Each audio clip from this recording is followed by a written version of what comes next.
माननीय उच्च न्यायालयाच्या आदेशाप्रमाणे 6 फुटापर्यंतच्या सर्व गणेश मूर्तींचं विसर्जन कृत्रिम तलावात करण्यात येणार आहे, तर 6 फुटांपेक्षा जास्त उंचीच्या मूर्ती नैसर्गिक जलस्रोतामध्ये विसर्जित करता येणार आहेत.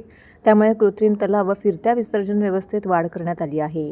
गेल्या वर्षीपेक्षा 1.5 पटीने जास्तीची विसर्जन व्यवस्था ठाणे महानगरपालिकेतर्फे करण्यात येत असल्याची माहिती महापालिका आयुक्त सौरभ राव यांनी दिली आहे. राज्य उत्सवाचा दर्जा मिळालेला गणेशोत्सव यंदाही दरवर्षीच्याच उत्साहाने साजरा करूया.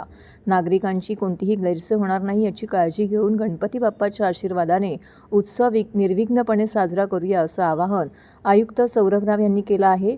ठाणे महानगरपालिकेच्या वतीने महानगरपालिका मुख्यालय येथील कैलासवासी नरेंद्र बल्लाळ सभागृहात पर्यावरणपूरक गणेशोत्सव 2025 आयोजनासाठी बैठकीचं आयोजन केलं होतं.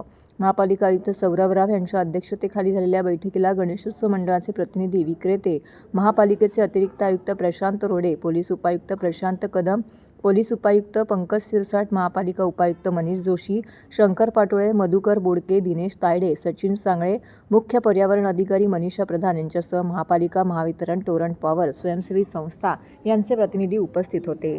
उच्च न्यायालयाचे आदेश व कृत्रिम तलावाकडे वाढणारा ओढा लक्षात घेऊन महानगरपालिकेने अतिरिक्त विसर्जन व्यवस्था केली आहे. तसेच प्रभाग समिती निहाय आणि पोलीस स्थानक निहाय होणाऱ्या गणेशोत्सव मंडळाच्या बैठकीमध्ये आणखी सूचना आल्यास त्याचाही समावेश विसर्जन व्यवस्थेमध्ये केला जाईल, असं आयुक्त राव यांनी स्पष्ट केलंय. गणेश भक्तांचा उत्साह वाढत असून त्याचबरोबरीने पर्यावरण विषयक जनजागृतीही वाढत आहे.